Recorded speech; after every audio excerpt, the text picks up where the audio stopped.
In life, you're going to be tested. People are going to doubt you. Situations will get uncomfortable. People will doubt you. They will underestimate you. Turn that test into a testimony. People will doubt you. Life will get rough. Turn that test into a testimony. Turn that test into a testimony. Remember, most people are either going into a storm or coming out of a storm. How does an athlete get stronger? How does a bodybuilder get stronger? Resistance training, weight training. Sometimes the weight of the world will be on you.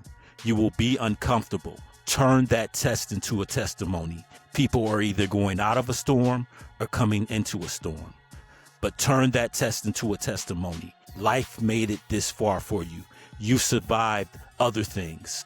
It's now time for another test to give you more strength training. Remember, turn that test into a testimony. Remember this, life has gotten you this far. No struggle, no progress. And let me tell you why I'm qualified. I'm going to share with you my test that now is a testimony. So it's the summer of 2017. My dad's sick. He has stage 4 cancer. More likely than not, he's not going to make it. At the time, I'm working for a company where I travel all over the world. And right now, one of our clients is the second biggest airline in Canada, WestJet. Right now, things are a little bumpy, not going right with our implementation of this project. So meanwhile, while my dad's sick, I'm going to and from Calgary, Canada. At this time, I'm so stressed out. At one point, I lose my voice, but I still have to work. So I go to WestJet. Voice not really good, worried about my father. Test. So unfortunately, my dad passes away. He passes away. And even at this time, I take time to grieve, but in the back of my mind, I'm still worried about my job. We still got this client that we still need to take care of. So unfortunately, during my time, my father passes away. I take time, but I don't take that much time to grieve because, hey, I'm still thinking about work. So that's tragedy number 1. Tragedy number 2, one of the worst things that can happen to you. I get laid off from my job. What even adds injury to insult, this is shortly after my birthday. So I even, kind of joked that even when I got laid off, hey, you guys could have at least got me a birthday cake. Tests. This is a huge test. Test into a testimony. So there's the test. But there's some opportunity within this. Listen to me, follow me now. So during this time, I fell in love with photography. So during this time, as I get laid off, I'm also a veteran. I use my GI Bill. I go to school. I go back to school. So I get to spend time with my daughter. I get to spend more time with my daughter. At this time, I'm in Dallas, Fort Worth, Susan Zachary with her mom. So this gives me more time to be with my daughter, a blessing, because there's also blessings within tests. Second blessing, I told you that I did photography and video production. I lean more into my photography. I get a gig. One of my first paying gigs is a hair show for Fantastic Sam's. Blessing number 2. On top of that, I'm also an artist. One of my friends asked me to do a song, and believe me, I'm grieving, so it takes me 3 weeks to do the verse, and my mind wasn't even in the song, but I use my grieving for my dad and the uncertainty. We do a song called Insomnia. Blessing number 3, Insomnia becomes a big song. It actually gets synced for a show in Great Britain. So now we're getting sync payments. Blessing number 3, but there were more tests. So during this time, I'm interviewing for jobs. I interview for air operation jobs at Tyson Food, Bentonville, Arkansas. And it's one of the wildest interviews that I have. Pretty much, there's not too many people that look like me. And one of the guys is like, hey, you may live in Dallas, but this is Arkansas. It's a little bit different. Needless to say, I didn't get the job. Then I get an interview for a job in Dallas. It's local. The interview seems like it's going well. Then they tell me, hey, the director wants to call you. I never get a call from the director. So then I call HR a couple times. Look, this is how crazy it was. I called HR because it sounded like I was going to get the job. At one point, they hung up on me. So I'm like, wow. So during this time, there was a job opening that I saw for Spokane, Washington, doing an air operations gig, suppressing fire, part of their air operations. So one thing about this job, it's a state job for the state of Washington. I don't really qualify, but I apply. They respond back to me. Here's the thing. I have to buy my own ticket to go to do this thing. So I'm like, wow. But lo and behold, another test. There's a job that pops up for American Airlines in Dallas, Fort Worth. I'm not really sure if I'm qualified for the job. His description is really broad. I have skill sets, but one of my good friends was like, hey, Mark, do this. This is an opportunity. I applied for the job. Two things and two jobs, and I'm like, all right, cool.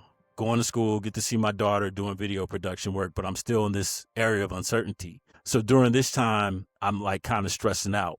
But then one of my friends, one of my shipmates tells me something that was profound. And I'm telling you this, sometimes God puts you in an uncomfortable position because there's something bigger for you. Keep that in your mind. So then I talked to one of my good friends and I'm like, yo, man, I can't get a job.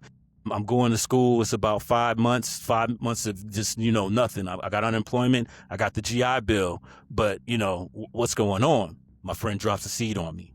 He's like, Mark, have you ever been on the highway and you want to go to a destination? You want to go, and sometimes you take that exit early, but you need to stay on the road to get to that destination. Right now, things are cloudy because you don't really know what's going on, but you still need to stay on that road to get to that destination because things are foggy. Seed dropped. So mind you, I get an opportunity to go to Spokane, Washington.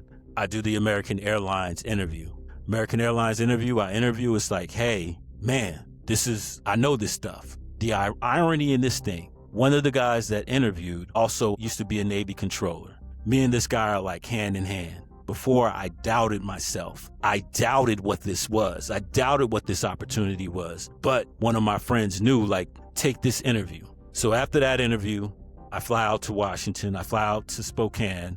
This job is 75 miles north of Spokane. Spokane's beautiful, but Spokane is far away from where I'm at. My daughter's in Zachary, Louisiana. I'm in DFW. I do the interview goes well. Like, things are like, hey, dude, we like you. Everything's good. Like, we want you for the job. That's the vibe that I got. I go back to DFW. I'm like, man, this is crazy. So the lady from the job at Spokane gives me a call like, hey, pretty much we want you for the job. I'm like, man, okay, cool. I haven't heard from American Airlines. Okay, this may be an option. Give me some time to think about it. I'm worried because now I'm going to Spokane, Washington, I'll be away from my daughter. The job is cool, but it's 75 miles north of Spokane. It's not really anything out there. So during that time, as I'm contemplating, I'm worried, like, hey, thinking about what my friend said, hey, you don't know. You're on the road. To get to your final destination, you have to stay on the road. You can't take this early exit. Tests. Now let me tell you the testimony. Let me give you the testimony. I get a call from American Airlines. I got the job. Let me tell you about the blessings with that job. I become a program manager of a great team. I get challenged. My network grows. I'm going from China. I'm going to Paris. I get to travel whenever I want. During that time, blessing. Let me tell you another blessing. During that time, my daughter and her mom go back to Vermont. Blessing because now I have flight benefits. Blessing because now I don't have to pay for tickets all the time. There was a time when my daughter needed me. I had to go to Burlington, Vermont. I had the means to do that. Blessing. I had the means to go see other people in my circle. Blessings. Test turned into a testimony. So let me tell you, turn that test into a testimony. Thank you.